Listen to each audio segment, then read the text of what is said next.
The night before the wedding was silent except for the faint ticking of the clock in the grand mansion. Amelia sat on the edge of her bed, tears tracing her cheeks, clutching the letter her father had given her that morning, the one that sealed her fate. Her dreams of marrying for love, of choosing her own destiny, were shattered in a single command. Her father, burdened by debt and desperate to preserve their family's name, had decided she would marry a man she had never met, a humble mechanic from the outskirts of town named Ethan. A mechanic, she had cried. "Father, how can you ask me to do this? You know I love someone else." Her father's voice was firm, though sorrow flickered in his eyes. "That man will save this family. He may not have status or title, but he is the only one who agreed to help us. You will marry him, Amelia. There's no other way." No amount of pleading could change his decision. That night, her heart broke in silence. She felt her life slipping away, traded for the security of a name. The next morning, the small chapel smelled of roses and rain. Amelia stood before the altar, her face pale beneath the veil. She couldn't even look at the man standing beside her. Ethan, tall, quietly composed, with hands rough from years of labor, glanced at her only once. He didn't smile. He didn't speak. There was a strange sadness in his eyes, as if he knew her pain. When the vows were spoken, Amelia's voice trembled. She felt as though she were burying her own soul. He, however, spoke with calm certainty, his tone deep and steady. "I promise to take care of you," he said softly. It wasn't love, not yet, but it was something deeper than she expected. Their wedding night was a quiet one. He didn't touch her, didn't demand anything. He simply offered her a blanket, made her tea, and whispered, "You don't have to be afraid of me." Amelia couldn't understand him. He was kind but distant, humble yet dignified. She noticed things, the way he looked at the world, the way he treated people with respect, even those who mocked him. She hated herself for feeling curious about him. Days turned into weeks, and weeks into months. Amelia learned how different her new life was. Gone were the luxuries of her father's mansion. She now lived in a small, two-bedroom house near Ethan's garage. The walls were old, the roof creaked, and the scent of engine oil filled the air. Every morning, Ethan would leave before dawn, his hands covered in grease, his face streaked with sweat. And every evening, he returned home with that same gentle smile, carrying groceries or fixing something broken. At first, Amelia resented it. She avoided him, ate in silence, and refused to wear the clothes he bought her. She couldn't bear the thought of living the rest of her life as a mechanic's wife. But little by little, the walls she built began to crack. One evening, she found him outside, fixing a broken bicycle for a neighborhood boy. The child hugged him afterward, thanking him with pure joy. Ethan only smiled and said, "You don't need to thank me. Just make sure to help someone else someday." Something in that moment stirred inside her. He wasn't what she expected. There was grace in his humility, strength in his silence. He wasn't poor in spirit, only simple in heart. That night, she asked quietly, "Why did you agree to marry me, Ethan? You didn't even know me." He paused for a long time before answering. "Because I don't judge people by their wealth. I saw the pain in your eyes that day at the meeting. I thought, maybe I could give you peace." His answer silenced her. For the first time, she looked at him, really looked at him, and saw the man beyond the grease and dust. But fate was cruel. One afternoon, as Amelia was returning from the market, she overheard two men whispering. "That mechanic, he's a fool," one laughed. "Marrying that spoiled girl just because her father needed help. He doesn't even know how much she despises him." Their laughter burned her heart. That night, she couldn't sleep.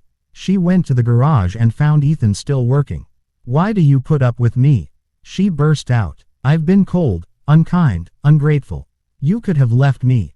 He wiped his hands and looked at her with the gentlest eyes she'd ever seen. "Because I made a promise. Love isn't about how someone treats you when it's easy, it's about how you stand by them when it's not." His words lingered in her heart long after he went back to work. Winter came, cold and unrelenting. Ethan fell ill after working late for several nights. Amelia stayed by his bedside, feeding him soup, tending to his fever. It was the first time she realized how deeply she cared for him. She found herself watching him sleep, whispering prayers she never thought she'd say. When he finally opened his eyes, she smiled through tears. "You scared me," she said softly. He chuckled weakly. "Guess you do care a little." Her cheeks flushed. Maybe more than a little. For the first time, their laughter filled the small room. The frost outside melted slowly, just like the distance between them. Over time, Amelia discovered the man behind the silence, his dreams, his struggles, his compassion. She learned he had once studied engineering but dropped out to care for his sick mother. He never complained, never regretted his choices. She found the letters he wrote to himself, plans for an invention, designs for a new type of energy-efficient engine. He wasn't just a mechanic.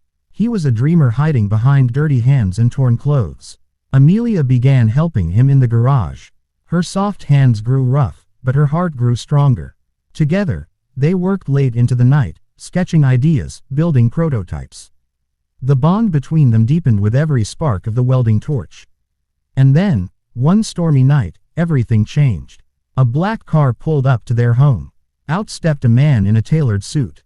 "Mr. Ethan Cole," he asked politely. "We've been trying to reach you for months. Your late uncle's estate has finally been settled. You've inherited everything." Amelia froze. "Estate? What estate?" The man smiled. "Your husband, Mrs. Cole, is now the majority shareholder of Cole Industries, one of the largest automobile companies in the country." Her mind spun. She turned to Ethan, stunned. He simply sighed, wiping his hands on his old rag. "I didn't want you to marry a name, Amelia. I wanted you to marry a man." The truth unraveled like lightning in the sky. Ethan Cole, the mechanic, was the hidden heir to a multi-million-dollar empire. He had chosen to live simply, to understand life from the ground up, to earn everything through his own sweat rather than through inherited wealth. Amelia could barely speak. "Why didn't you tell me?" He looked at her with quiet conviction. "Because I needed to know if you'd love me for who I am, not for what I have." Tears streamed down her face. "I was so blind," she whispered. "I judged you by the dirt on your hands, not the gold in your heart." He stepped closer, taking her trembling hands. "And yet, you stayed when things got hard. That's what matters to me." That night, as the rain poured outside, Amelia realized that love wasn't about wealth or status. It was about finding someone who would walk beside you through storms, someone who chose you, even when the world didn't. The following months transformed their lives. Ethan officially took over his uncle's company but refused to move back into the mansion. Instead, he rebuilt the old garage, turning it into a research center for young mechanics. "Let those who start from nothing know they can still build everything," he often said. Amelia stood beside him, no longer the girl forced into a marriage she didn't want, but the woman who had found her strength in love. She helped him design community projects, taught children, and managed charity events. Their love became a story whispered across the city, a fairy tale born not of castles and crowns, but of oil-stained hands and beating hearts. One evening, as the sun set behind the hills, Ethan and Amelia sat on their porch, watching the orange glow paint the sky. "Do you remember the day we married?" he asked with a quiet smile. Amelia laughed softly. "How could I forget? I thought my life was over. And now," she leaned her head on his shoulder. "Now I know it was just beginning." He kissed her forehead. "Sometimes, the best things come disguised as the hardest moments." She looked at him, her heart full. "You were my hardest moment, and my greatest blessing." Years passed. Their love didn't fade. It grew, like vines finding light through cracks. Ethan's inventions revolutionized the automobile industry. Yet, despite all his success, he never forgot his roots. He still fixed old cars in his free time, still wore his faded jacket, still smiled at strangers. Amelia often watched him from afar, remembering the man she once despised and now adored beyond words. She knew that money could build a mansion, but only love could build a home. At a charity gala years later, reporters surrounded them, flashing cameras and asking about their story. Amelia took the microphone, her voice steady but full of emotion. "When I first met my husband," she began, "I saw a man covered in grease and dust. I thought he was beneath me. I was wrong. The truth is, I was the one beneath my own pride, my own blindness. He taught me that wealth isn't in the money you have, but in the heart you share." I was forced to marry him. Yes, but today, I'd choose him 1,000 times over. The audience fell silent. Some smiled, others wiped their eyes. Ethan stood behind her, proud and humble as ever. She turned to him and whispered, "You changed my life, Ethan. You made me see that sometimes the mechanic fixes more than engines, he fixes hearts too." He smiled. And sometimes, the woman who never wanted love teaches a man what it really means. The crowd erupted in applause, but Amelia and Ethan only looked at each other, lost in a silent understanding, one forged by pain, strengthened by truth, and crowned by love.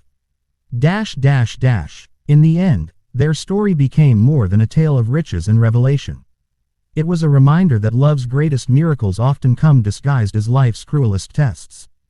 Because sometimes, destiny hides behind dirty hands. And the man you think is a simple mechanic, might just be the millionaire who was always meant to mend your heart.